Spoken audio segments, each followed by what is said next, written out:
To discuss Christopher Columbus, we must analyze his motives. Why did he want to set sail?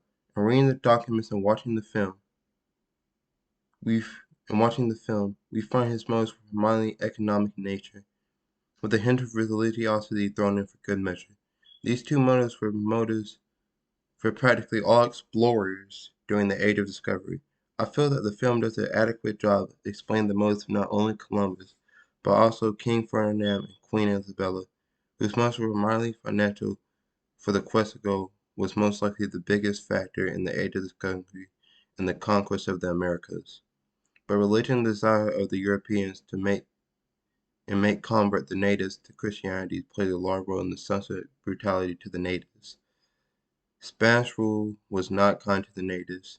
The Spanish oftentimes would work native people to death in the silver mines they would make in the Americas, and the Indian communist system made the native people into slaves for the Spanish, and the Spanish were cruel masters. The Spanish were in part so callous to the native people because they did not see them as human.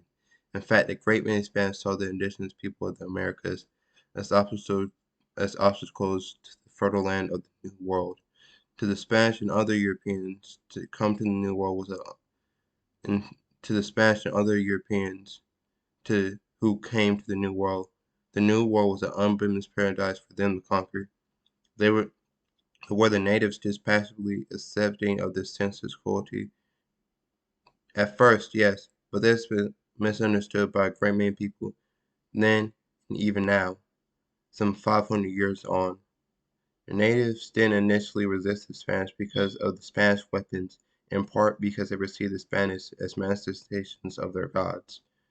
And the Spanish were also strange foremen they knew nothing about. They with good reason were initially afraid of them, and the native peoples cannot be blamed for this reaction. And this fear would eventually go away when they met other Europeans, like the French, English, and Portuguese. The natives' interactions with the French were notably more friendly and civil than with other Europeans like the English and Portuguese,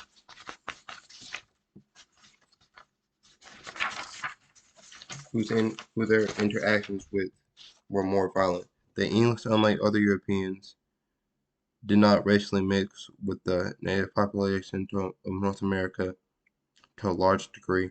This shows us that they differed greatly from the other Europeans.